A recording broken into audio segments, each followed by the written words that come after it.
सध्या महाराष्ट्रामध्ये गाजणारा विषय म्हणजे ऊस दर आंदोलन. हे आंदोलन चालू असताना एक शब्द तुमच्या नेहमी कानी पडतो, तो म्हणजे FRP. मग ही FRP म्हणजे नेमकं काय, याचा अर्थ बऱ्याच लोकांना माहीत नाही. तेच आपण या व्हिडिओच्या माध्यमातून समजून घेणार आहोत. व्हिडिओ शेवटपर्यंत बघा आणि नवीन असाल तर चॅनलला सबस्क्राईब करा. तर FRP म्हणजे फेअर अँड रिम्युनरेटिव्ह प्राईस, म्हणजे रास्त आणि किफायतशीर दर.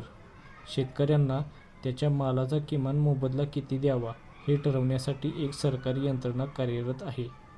त्या यंत्रणेकडून अथवा व्यवस्थेकडून दिला जाणारा शेतकऱ्यांना योग्य आणि किफायतशीर ऊस दर म्हणजे FRP होय. सोप्या भाषेत सांगायचं तर ऊसाला मिळणारा किमान भाव म्हणजे FRP. साखर कारखाने कायद्याद्वारे FRPपेक्षा कमी दर देऊ शकत नाहीत, पण जास्त दर देऊ शकतात. FRP हा केंद्र शासनाचा कृषी आयोग हा दर ठरवत असते. FRP ठरवत असताना काही घटक विचारात घेतले जातात, ते असे: 1. ऊस उत्पादनाचा एकूण खर्च. 2. पर्यायी पिकापासून उत्पादकांना मिळणारा परतावा. 3. ऊस पिकापासून मिळणारा साखरेचा उतारा. 4.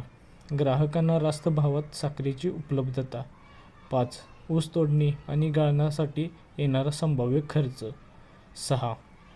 ऊसापासून बनवण्यात आलेली साखरेची कारखानदाराकडून केलेली विक्रीची किंमत. 7. उपउत्पादने जसे की काकवी, ऊसाचे चिप्पाडे, मळी, कोजनरेशन यापासून मिळणारे उत्पन्न. ह्या व इतर बाबींचा विचार करून FRP ठरवली जाते.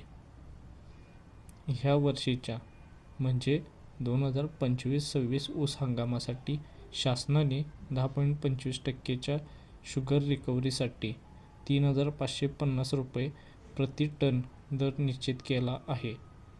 आता यामध्ये नवीन शब्द आला, शुगर रिकव्हरी. आता शुगर रिकव्हरी म्हणजे काय सांगतो. शुगर रिकव्हरी म्हणजे मराठीमध्ये त्याला साखर उतारा म्हणतात. म्हणजे समजा तुमच्या ऊसाचा साखर उतारा किंवा रिकव्हरी 13% आली असेल तर 1 टन ऊसापासून 130 किलो साखर मिळते. यासाठी रिकव्हरीला खूप महत्त्व आहे. ओके, आता FRP म्हणजे काय हे तुम्हाला समजले असेलच. आता तुमच्या भागातील कारखान्यांनी किती दर दिलाय कमेंट करून सांगा आणि व्हिडिओ आवडल्यास चॅनलला सबस्क्राईब करा.